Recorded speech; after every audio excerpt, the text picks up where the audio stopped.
वो 4 जगह हुए हरिद्वार, हरिद्वार के अलावा प्रयाग जहाँ पे आपका, तो यानी हरिद्वार हो गया आपका गंगा रिवर पे, ये हो गया प्रयागराज हो गया आपका संगम पे हो गया, इसके अलावा हो गया क्षिप्रा नदी पे, क्षिप्रा नदी का मतलब उज्जैन की बात हो गई, और इसके बाद गोदावरी रिवर यानी कि नासिक, और ये 4 बनाए गए। और क्योंकि 12 हैं इसलिए हर प्लेस पे 12 साल बाद वापस से कुंभ ऑर्गेनाइज किया जाता है, लेकिन 3-3 साल के गैप में सब जगह ऑर्गेनाइज होता है। भारतीय परंपरा को देखेंगे तो भारतीय परंपरा में जो भारतीय संस्कृति है, इस भारतीय संस्कृति में नदियों का हमेशा सम्मान मिला है। नदियों का सम्मान इसलिए मिला है क्योंकि नदियों के किनारे ही कल्चर, संस्कृति और उसके बाद सभ्यता का जन्म होता है, और वहीं से हमें एग्रीकल्चर वाली चीज़ें मिलती हैं, जहाँ से इकोनॉमिक सोर्सेज आते हैं। और क्योंकि किसी भी मानव की 2 बेसिक ज़रूरतें होती हैं, एक खाना और एक पानी, और ये दोनों ही जरूरतें पूरे करती हैं नदियाँ, और इसलिए नदियों का हमेशा सम्मान, पूजा, और ये इनका वेदों में भी वर्णन मिलता है। हाँ, जैसे ऋग्वेद के 10वें मंडल में हम देखते हैं तो एक नदी सूक्त मिलता है, और नदी सूक्त में नदियों के बारे में विस्तार से लिखा गया है, जो हमें नदियों की ज्योग्राफी तो बताता ही है, साथ में नदियों के प्रति हमारे सम्मान को भी दिखाता है, और ये हमारे इन्वायरमेंटल एथिक्स को भी बताता है। अब इसी परंपरा में आगे चलते हुए आज हम अगर कुंभ की बात करें तो ऋग्वेद के 10वें मंडल के 9वां सूक्त के आपके 7वें मंत्र में एक कुंभ वर्ड आता है, नवमिन्न कुंभ, इस तरीके का वर्ड आता है, जिसे कई लोग मानते हैं कि शायद ये कुंभ मेले का परिचय है। हालांकि कुछ भाष्यकारों का मानना है कि ये घड़े या पृथ्वी के लिए यूज किया गया है। हाँ, ये अलग अलग पर्सपेक्टिव है इसमें। हाँ।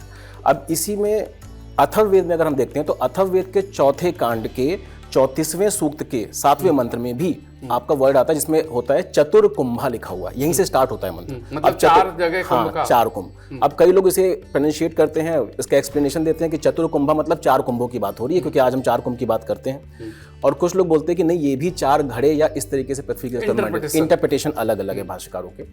अब जब हम पुराण पे आते हैं, यानी कि वेद में कोई डेफिनेट हमें ये नहीं मिलता कि कहाँ पे कुंभ मेला लिखा हो। कुंभ वर्ड तो आता है, लेकिन कुंभ मेला डेफिनेट नहीं आता। मेला तो एक मेला अलग तरीके से हो सकता है, सामाजिक जो संगठन बना, या आप ये कह सकते हैं कि इतने लोग जुटे, हाँ, तो उसको एक मेला समूह कह दिया सर। माघ मेला जैसे नदियों के हमेशा रहा है, अब ये जरूरी नहीं। प्लस भारतीय जो परंपरा रही है वो हमेशा से एक तरीके से डिबेट एंड डिस्कशन की परंपरा रही है। वो जरूरी नहीं है कि हर चीज लिख दी गई हो, तो वो कई बार ऐसा रहा कि शब्दों में है, गुरु शिष्य परंपरा में है, तो एक से दूसरी कहानी में एक तरीके से चीजें चलती चली गई, उसको पूरी तरीके से लिखा नहीं गया।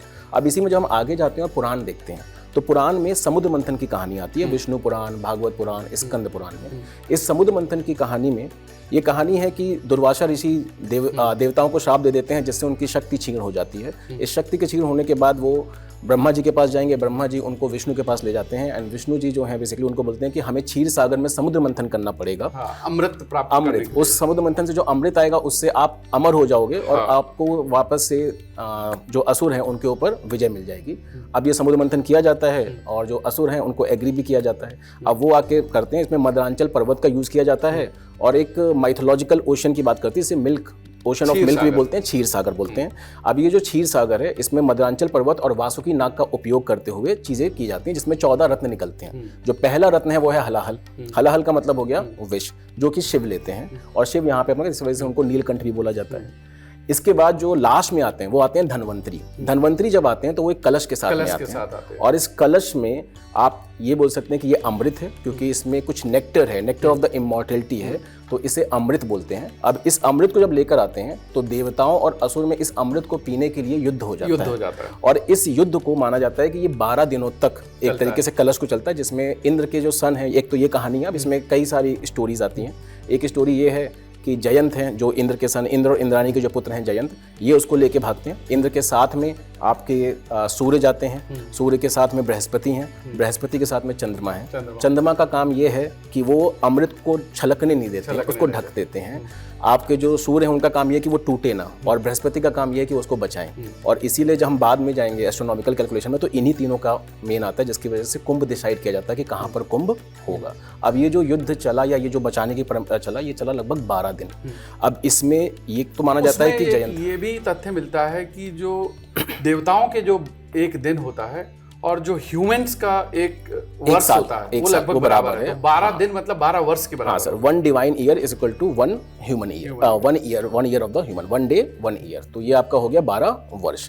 अब इसमें एक कहानी, एक तो जयंत वाली कहानी है, एक कहानी गरुण जी की भी है, कि जो विष्णु के एक तरीके से व्हीकल है, वाहन है, तो वो जो गरुण है, तो गरुण को बोलते हैं, विष्णु बोलते हैं कि आप अमृत लेकर आओ, और जब वो अमृत लेकर आ रहे हैं तो वो 4 जगहों पे अमृत की ड्रॉप गिर जाती है, या 4 जगहों पे वो रख देते हैं। अलग अलग कहानियां, हाँ, या तो रख दिया या फिर छलक गया। वो 4 जगह हुए हरिद्वार, हरिद्वार के अलावा प्रयाग जहाँ पे आपका, तो यानी हरिद्वार हो गया आपका गंगा रिवर पे, ये हो गया प्रयागराज हो गया आपका संगम पे हो गया। इसके अलावा हो गया क्षिप्रा नदी पे, क्षिप्रा नदी का मतलब उज्जैन की बात हो गई, और इसके बाद गोदावरी रिवर यानी कि नासिक। और ये 4 बनाए गए, और क्योंकि 12 हैं इसलिए हर प्लेस पे 12 साल बाद वापस से कुंभ ऑर्गेनाइज किया जाता है, लेकिन 3-3 साल के गैप में सब जगह ऑर्गेनाइज होता है।